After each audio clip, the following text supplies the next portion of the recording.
Fire fighting এবং building code পরিপালনে জানালার কাচ একটি অত্যন্ত গুরুত্বপূর্ণ উপাদান। অনেকে সাধারণ কাজকে হালকাভাবে নিলেও এটি অগ্নিকাণ্ডের সময় বড় ধরনের ঝুঁকি তৈরি করতে পারে। সাধারণ গ্লাস তাপের সংস্পর্শে দ্রুত ফেটে যায় এবং ভেঙে গেলে সরাসরি বাইরের অক্সিজেন ভেতরে প্রবেশ করে আগুনকে আরও বাড়িয়ে দেয়, যা ফায়ার সেফটির মূল উদ্দেশ্যকেই ব্যর্থ করে দেয়। বিএনবিসি 2.9 এর কঠোর নির্দেশনা এই ঝুঁকি কমাতে সুস্পষ্টভাবে বলছে, নির্দিষ্ট ফায়ার রেটেড কনস্ট্রাকশনে অবশ্যই ওয়্যার গ্লাস বা তারযুক্ত কাচ ব্যবহার করতে হবে। এই বিশেষ ধরনের গ্লাসের ভেতরে কপারের তারের একটি জালিকা এমবেড করা থাকে। আগুনের তীব্র তাপ যখন কাচকে ফেটে দেয় বা নরম করে তোলে, তখন এই শক্তিশালী তারের জালিকাটি কাচের টুকরোগুলোকে ফ্রেমের সাথে শক্তভাবে আটকে রাখে। এটি শুধু গ্লাসটিকে ভেঙে নিচে পড়ে যাওয়া থেকে বিরত রাখে না, বরং একটি অস্থায়ী ফায়ার ব্যারিয়ার তৈরি করে। এই তারযুক্ত কাচের কার্যকারিতা অনেকটা আরসিসি রিইনফোর্সড সিমেন্ট কংক্রিট ঢালাইয়ে রড ব্যবহারের মতোই।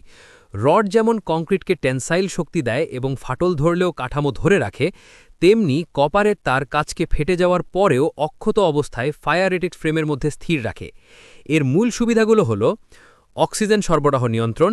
কাচ সম্পূর্ণরূপে ভেঙে না পড়ায় বাহির থেকে দ্রুত অক্সিজেন প্রবেশ করতে পারে না, ফলে আগুন ছড়ানোর গতি কমে আসে। তাপের বিস্তার রোধ করা। তারযুক্ত কাচ নির্দিষ্ট সময় পর্যন্ত তাপের বিস্তারকে প্রতিহত করে, যা বিল্ডিংয়ের অভ্যন্তরে থাকা মানুষকে নিরাপদে বেরিয়ে আসার জন্য মূল্যবান সময় দেয়। ফ্লাইং ডেব্রিস প্রতিরোধ করা। ইঞ্জিনিয়ারগণ এবং নির্মাণ পেশাদারগণ ফায়ার সেফটির জন্য ফ্রেমের ব্যবহার একটি সুচিন্তিত সিদ্ধান্ত। যদিও ফায়ার রেটেড ওয়ালের ক্ষেত্রে সাধারণত ইস্পাত বা অন্যান্য নন কম্বাস্টেবল উপাদান দিয়ে তৈরি ফায়ার রেটেড ফ্রেম ব্যবহার করা আদর্শ, কোড কিছু বিশেষ পরিস্থিতিতে ছাড় দিয়েছে। ফ্রেম ম্যাটেরিয়াল নির্বাচনের মূলনীতি। ফ্রেমের উপাদান অবশ্যই সামগ্রিক বিল্ডিং স্ট্রাকচারের সাথে সামঞ্জস্যপূর্ণ হতে হবে এবং একটি নির্দিষ্ট মাত্রার ফায়ার রেটিং বজায় রাখতে হবে। হার্ডউড ব্যবহারের ব্যতিক্রম। যদি আপনার বিল্ডিংয়ের মূল স্ট্রাকচার নিজেই দাহ্য পদার্থের তৈরি হয়, যেমন গ্রামীণ প্রেক্ষাপটে ব্যবহৃত টিন শেড স্ট্রাকচার বা ঐতিহ্যবাহী কাঠের বাড়ি, সেক্ষেত্রে ফায়ার রেটেড স্টিল ফ্রেম ব্যবহার করা অপ্রয়োজনীয় বা অসামঞ্জস্যপূর্ণ হতে পারে। এই ধরনের পরিস্থিতিতে কোড জানালার ফ্রেম ও স্যাশের জন্য হার্ডউড বা শক্ত কাঠ ব্যবহারের অনুমতি দেয়। এর কারণগুলি হল স্বাভাবিক প্রতিরোধ ক্ষমতা। হার্ডউড যেমন সেগুন, শাল বা মেহগনি প্রাকৃতিকভাবেই ঘনত্ব বেশি হওয়ায় পুড়তে বা আগুনের সংস্পর্শে এসে কাঠামো হারাতে অনেক বেশি সময় নেয়। এটি স্টিলের মতো হঠাৎ বেঁকে যায় না, বরং ধীরে ধীরে পুড়ে। কাঠামোগত সামঞ্জস্য। বিল্ডিংয়ের মূল কাঠামো যেখানে কাঠ, সেখানে মেটাল ফ্রেম ব্যবহার করলে তাপীয় প্রসারণ বা থার্মাল এক্সপ্যানশন ভিন্নতার কারণে কাঠামোগত দুর্বলতা দেখা দিতে পারে।